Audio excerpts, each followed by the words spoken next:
तो हम लोग की आज मैरिज एनिवर्सरी और हम लोग चल चुके हैं सिद्धि विनायक दर्शन करने के लिए। तो हम लोग भी पहुंच चुके थे अपने स्टेशन की तरफ और अब हम लोगों को प्लेटफॉर्म चेंज करके दूसरी तरफ जाना था, क्योंकि बारिश की वजह से ट्रेनें यहाँ पे बहुत ज्यादा भी मतलब ऐसा हो रहा था कि टाइम पे नहीं आ रही थी। तो हम लोग जा रहे थे चेंज करके दूसरी तरफ। आप गाड़ियों से भी जा सकते हो पर बहुत ज्यादा टाइम टेकिंग हो जाता है, क्योंकि ट्रैफिक बहुत ज्यादा आपको मिलेगा। सो बेसिकली हम लोग पहुंच चुके थे कि अपने डेस्टिनेशन की तरफ, दादर स्टेशन की तरफ, क्योंकि आपको दादर से ही नजदीक पड़ेगा। शेयरिंग वगैरह सब कुछ मिलता है, आप जैसे भी जाना चाहो, आप जैसा प्रिफर करो। तो हम दोनों हस्बैंड वाइफ पहुंच चुके थे, क्योंकि उनको दर्शन करना था आज के दिन। और भगवान की ब्लेसिंग ले लो, उससे अच्छा कुछ भी नहीं हो सकता है।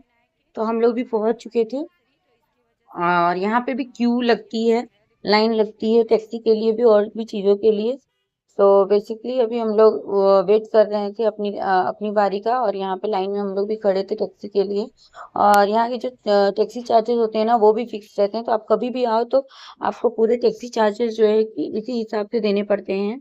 तो आपसे कोई भी मनमाना पैसा नहीं ले सकता है, सिस्टमेटिक ढंग से ही पूरा होता है। और ये पूरा दादर का लोकल मार्केट है, यहाँ पे हर चीज आपको मिलती है, फल फ्रूट से लेके सारी चीजें। तो आप कभी भी ऐसे आओ तो ये लोकल मार्केटिंग भी आप इंजॉय कर सकते हो। और थोड़ा हेक्टिक भी होता है लेकिन काफी इंजॉयफुल भी होता है, आप इंजॉय भी कर सकते हो पूरी मार्केटिंग को। तो हम लोगों को तो अपना डेस्टिनेशन पता था कि हमको कहाँ जाना है। और ये देखो वहाँ का मेन चौराहा कितना खूबसूरत और कितना प्यारा लग रहा है ना यहाँ पे। तो बेसिकली पहले जो मुंबई था वो दादर के नाम से ही जाना जाता था, और अभी जो है कि मुंबई बहुत एक्सपेंड हो गया है। तो अभी ये देखो हम लोग मुंबई में हम लोग पहुंच चुके थे सिद्धि विनायक जी के दर्शन करने के लिए। और भीड़ बहुत ज्यादा थी, बहुत ज्यादा। देख सकते हो आप लोग कि कितनी भीड़ थी। मंदिर के बहुत आगे से लाइन लगी हुई थी। और ये आपको माला फूल सारी चीज आपको बाहर से भी मिल जाएंगी, आपको अंदर भी मिल जाएंगी। आप जहां से भी लेना चाहो ले सकते हो। तो हम लोग भी लग चुके थे लाइन में, ताकि हमको आराम से दर्शन हो जाए। और यहाँ पे व्यवस्था बड़ी अच्छी रहती है, आप कितनी भी लाइन लगा लो लेकिन आपको अगर बहुत ज्यादा भीड़ है तो आपको 2 घंटे में कम से कम दर्शन हो ही जाते हैं। और ये देखो पूरी भीड़, पूरी पब्लिक कितनी ज्यादा है। और ये यहाँ का जो है कि मेन प्रांगण है, जहाँ पे आप लाइन लगा के फिर यहीं से चेकिंग वगैरह होती है और उसके बाद अंदर जाते हो। तो मोस्टली जो निसंतान दंपत्ति है ना, बोला जाता है कि अगर वो सिद्धि विनायक आके अपनी मनोकामना मांगते हैं तो मनोकामना जरूर पूरी होती है। और ये हम लोग अंदर की तरफ आ चुके थे, और यहाँ पे हम लोगों को लेना था माला फूल और अपनी चीजें। और ये है विनायक भगवान जी, इनके भी दर्शन सब लोग जरूर करता है सिद्धि विनायक दर्शन करने के बाद। और एक ही प्रांगण में दोनों ही गणपति हैं, तो आप दर्शन इजिली कर सकते हो।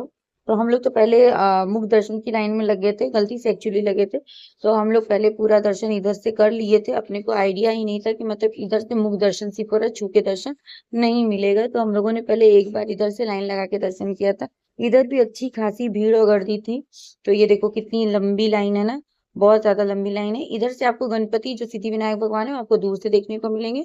और हम लोग भी यहाँ पे पहुंच चुके थे दर्शन करने के लिए। और देखो यहाँ पे मेन मंदिर का प्रांगण आपको दिख रहा होगा, और ये है मेन मंदिर, जो मेन मुख्य मंदिर है।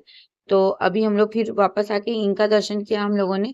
और अब हम लोग फिर से वापस चरण दर्शन की जो लाइन है उसमें लगेंगे दर्शन करने के लिए। तो आप बेसिकली आप कभी भी मुंबई आओ तो आप सिद्धि विनायक के दर्शन जरूर करो, बहुत ही अच्छा फील होता है। और ये देखो हम लोग लाइन की तरफ जा रहे हैं लगने के लिए। वैसे बाकी सबकी अपनी आस्था है, जो जहाँ से जैसे पूजा कर सकते हैं, जिसको मानता है वो मान सकता है। और यहाँ पे भी अच्छी खासी लाइन थी भाई।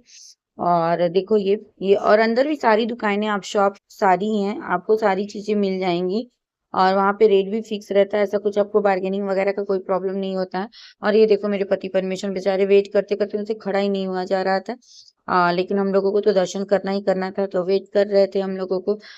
चरण दर्शन की बात ही अलग होती है, होता है ना कि आप बापा के यहाँ जाओ और छू के दर्शन ना करो तो मन नहीं मानता है, वैसी वाली चीज थी। और यहाँ पे देखो लाइव दर्शन भी कराया जा रहा था। यहाँ पे भी जगह जगह टीवी लगी हुई ताकि आप आराम से दर्शन कर सको। और ये अंदर का एरिया है पूरा। और ये देखो अंदर से भी मतलब काफी सिस्टमेटिक ढंग से यहाँ पे चीजें होती हैं, तो आपको बहुत ज्यादा मतलब ऐसे चोट वगैरह लगने का भी डर नहीं है, अच्छा रहता है। और आप अगर बीच के टाइम में जाते हो, मतलब जो वीक ऑफ होता है उसमें न जाके बीच के दिनों में जाते हो तो आपको थोड़ी भीड़ कम मिलेगा। और ये है हमारे सिद्धि विनायक भगवान जी। अपनी जो जो भी मनोकामना आप लोग मांग लो, और भगवान करे आपकी मनोकामना जरूर पूरी हो। और मतलब इनको इच्छा पूर्ति गणेश भी बोलते हैं। तो आप अपनी जो भी इच्छा हो इनको बोल के आप नारियल चढ़ा के दर्शन कर सकते हो। अभी तो नारियल भी वहां पे बैन हो गया है, लेकिन ये देखो दर्शन करो, और ये पूरा यहाँ बाहर का नज़ारा है। हम लोगों को दर्शन बहुत ही ज़्यादा अच्छे से मिले, और 2-2 बार दर्शन मिले, तो हम लोग तो बहुत ज़्यादा ही खुश हो गए थे। और उसके बाद अब यहाँ से, यहाँ का जो मिठाई होता है ना, वो भी बहुत फेमस होता है, लड्डू बहुत टेस्टी होता है, यूनिक होता है। तो वो आप जब भी जाओ तो आप ज़रूर परचेज़ करना, ज़रूर लेना। और ये देखो दर्शन करने के बाद की खुशी ही अलग है। तो हम लोगों को दर्शन बहुत अच्छे से हो चुके थे। और आप लोगों को मेरा पूरा ब्लॉग कैसा लगता है? अगर मेरा ब्लॉग आप लोगों को अच्छा लगे तो प्लीज़ मेरे चैनल को, मेरे यूट्यूब चैनल विजेता रघुवंशी ऑफिशियल को ज़रूर से सब्सक्राइब करना।